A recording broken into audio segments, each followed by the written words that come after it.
ప్రజలకు సంబంధించిన పరిపాలన పనిచేస్తుంది. ప్రజల సొమ్ముల్ని, ప్రజల ఆస్తుల్ని దోసుకోవడం కొరకే ఈ ప్రభుత్వం పనిచేస్తుంది. ఈ జిల్లాలో ఉన్న మంత్రి కూడా దోసుకోవడం, దాచుకోవడం తప్ప ప్రజలకు పైసా పనిచేసేది లేదు. ఇప్పటి వరకు 13 నెలలు గడిచిపోయింది, 14 నెలలు నడుస్తుంది. 14 రూపాయలు పనిచేసింది జిల్లాకు.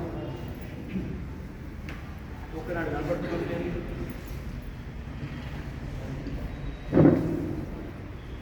రైతాంగాన్ని నట్టేట ముంచి మిల్లర్ల దళారుల దగ్గర వందల కోట్ల రూపాయలు చెప్పి మద్దతు ధర కూడా